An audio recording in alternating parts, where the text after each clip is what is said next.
Hi everybody, welcome to part 3, what we tried not to do. And it's not because of the comics, it's because of the bloody battery. Because we did part 2 twice, well not twice because it didn't record the first time, battery died. So we had to wait up an extra half hour for the battery to semi-charge. And I'm not going to tell you guys what time it is because you wouldn't believe me, and I don't believe me. I can't even believe I'm still up at this time. But yes, let's say it's late. It's early. Finish your comic book before I'm gonna. Would you like to say anything else about this now that we've got like 27 minutes? You're losing it.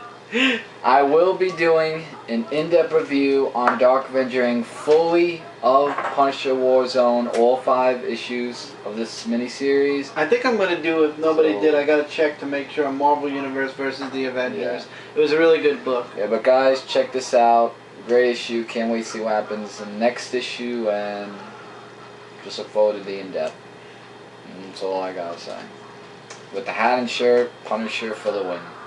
So, as I was picking up and showing in the last video, now I don't have to worry about rationing my time with 2 minutes left. I've got 26 minutes now, and I'm not talking about this book for 26 minutes. I'm tired. I'm exhausted. So am I. The Amazing Spider-Man 696. Let's try this again. Yes, let's try. The camera is recording. Yes, it is. It better be. I'll go double check again. Good. So, Peter Parker is being held for ransom by Kingpin and Phil Hobgoblin. I don't remember his last name.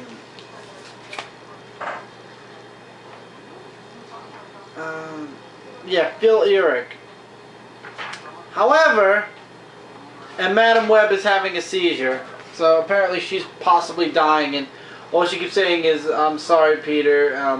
Beware of a future is dying. Everything ends. Flash of gold."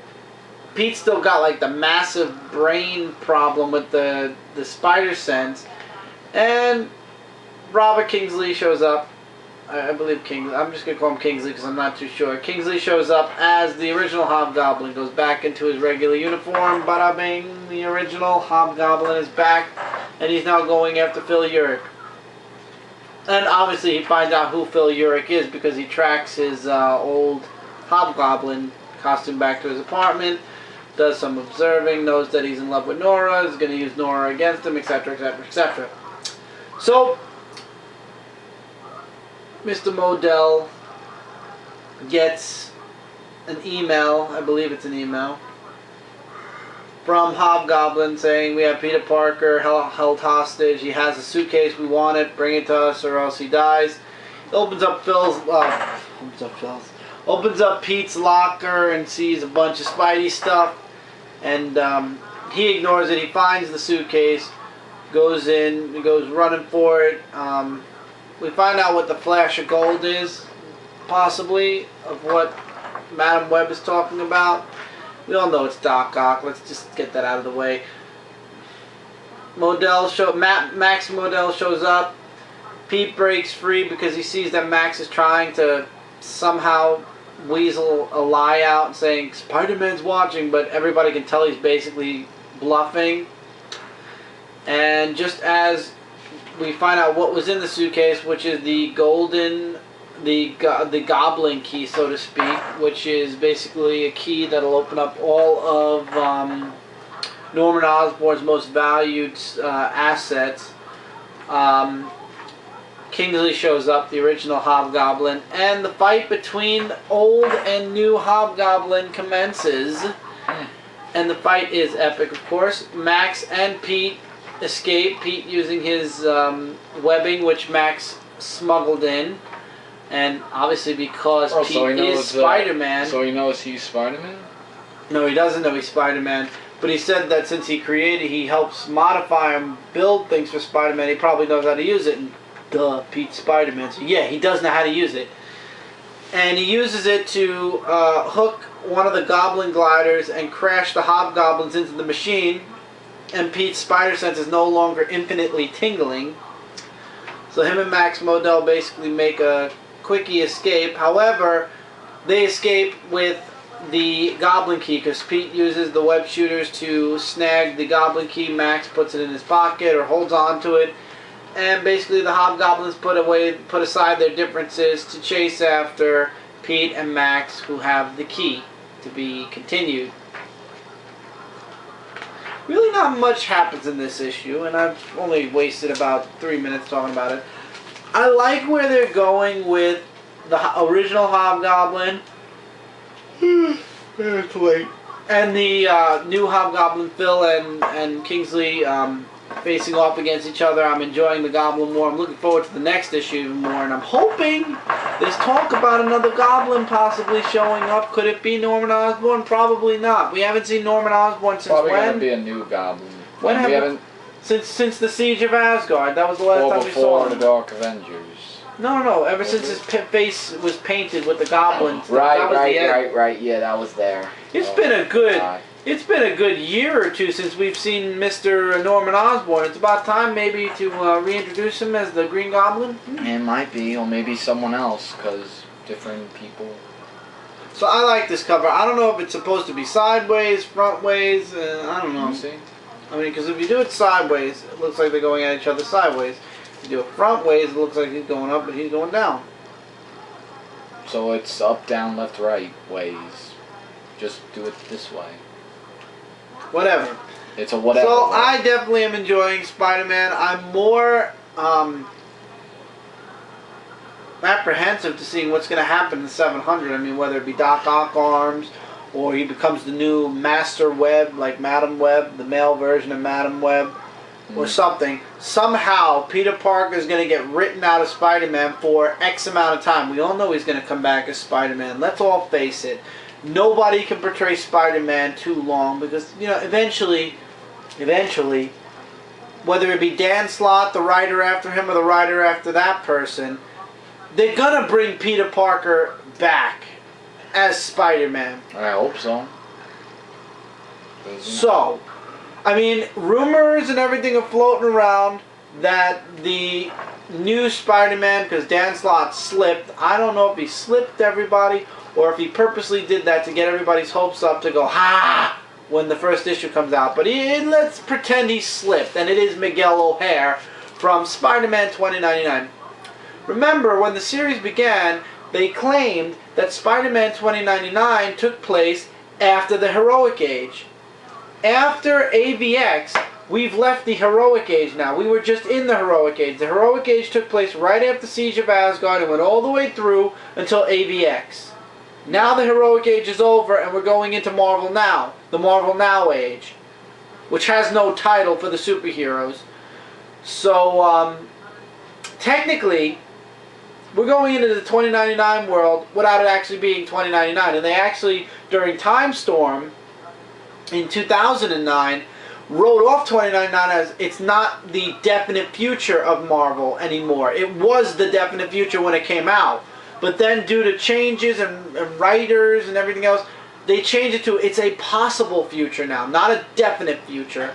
So, now my thing is, what if this new Spider-Man, this 2099 Spider-Man, Miguel O'Hare, what if it's completely reinvented? Like, it's the Miguel O'Hare from 2013. Well, that would be a good what if comic book.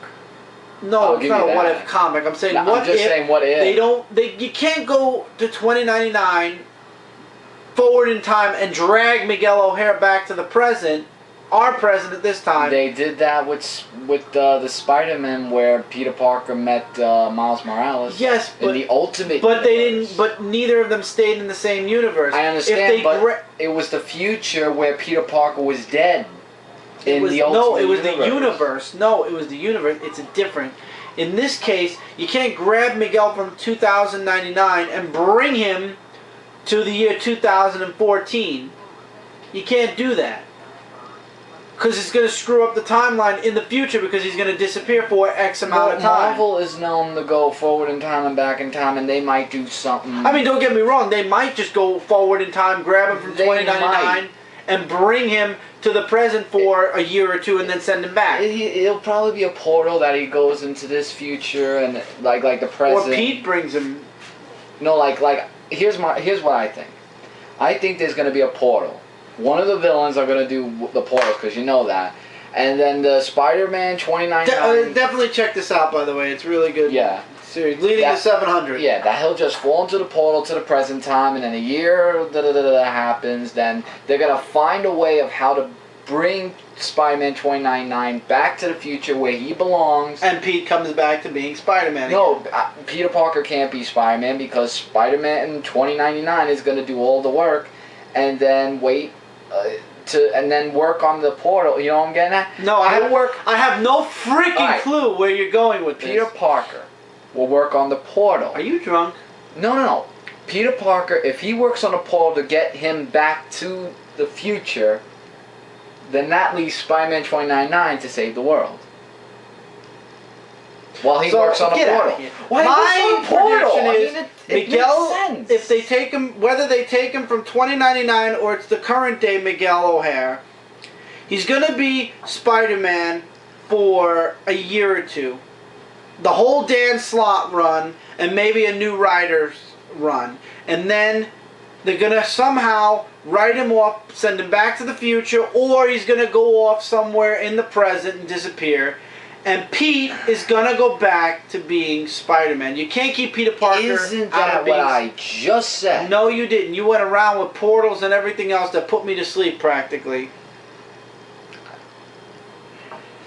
All I know is eventually Peter Parker is going to have to come back to being Spider-Man. Now, granted, it could take 2 years, it could take 5 years, it could take 10 years. But eventually, some writer's going to say it's time for Peter Parker to go back to being Spider-Man, and that's when the original Spider-Man's going to come back. Just like the Ben Reilly thing. It lasted a year, and then they brought Pete back. And then they brought Pete back, yeah. So it's only a matter of time, guys. So, that's it for this week's Dark Avenger Comic Book review. We have 15 minutes left. Sorry for the third part. Let's go through this. Hurricane Sandy. Remember, guys, if we black out, I apologize. We're hoping we don't black out, but if we do, as soon as the power comes back, we'll be back on ink. And if we don't power out, then once the storm passes and it's safe to shoot videos and stuff, we'll probably be shooting videos during the storm. Again. But yeah, anyway, regardless, provided we have power, we will have videos. If not, as soon as the power gets back, we'll have the videos ready on the camera, ready to upload. Anyway, Amazing Spider-Man 696. Good. Check it out. Punisher Warzone issue 1 of 5. Great issue. Can't wait to see the next issue. Gambit issue 4. Great first story arc. Definitely check it out. Final issue of the Invincible Iron Man. Invincible Iron Man 527. Really good. Check out the full series. Same thing with Captain America. Last issue. Check out the full series. Issue 19. Deadpool issue 63 ended on a sour note because I'm not a fan of the artist, and it kind of just like ended, and it explained that Deadpool got his healing factor back. So up to you. Avengers 32, you now have a reason to get this. The Wasp is officially back. Avengers vs. X-Men Consequences, number 3. Really good.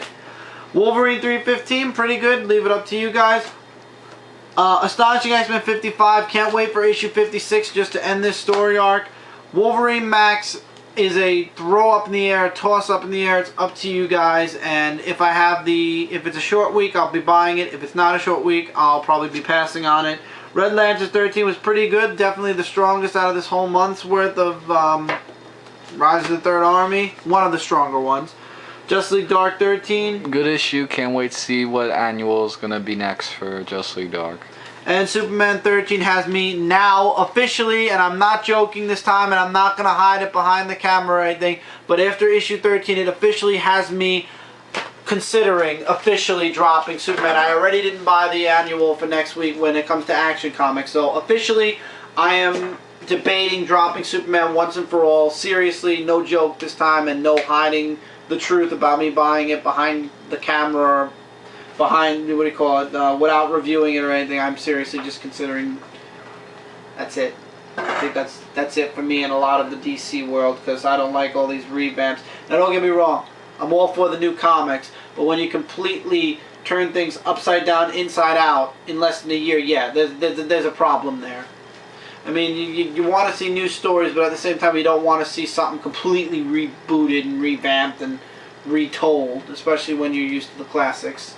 Or the regular status quo that gets flipped upside down to a brand new status quo that nobody can really understand. Anyway, if you enjoyed this video, Show YouTube you liked it by giving it a favor, because I don't do thumbs up and down. Comments, I love them. Long, short, and in between. Unfortunately, until YouTube fixes their comment thing, because I've been getting stupid comments that I no longer can delete, apparently.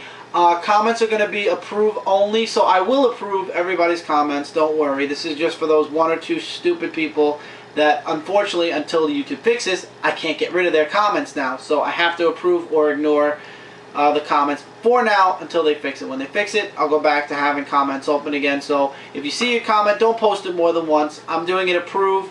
I'm going to approve everybody's comments. No worries. It's just temporary until YouTube fixes things. But I love comments. Long, short, in between. Agree, disagree, likes, dislikes. And I'll get back to you ASAP as always. As soon as things are free, as soon as I got some time, I will reply to you guys in comments. Stupid commenters, please don't even bother.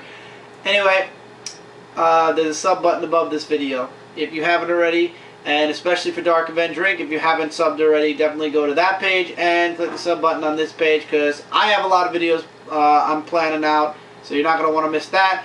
And we on Dark Avenger Inc. have a lot of videos and a lot of events planned out. You're not going to want to miss a single one of those videos either. So definitely please subscribe today to Dark Avenger Inc. as well as my channel. And if you have Facebook, Facebook.com/DarkAvengerINC. You can follow us on Facebook. We have a Twitter, but we don't really use it.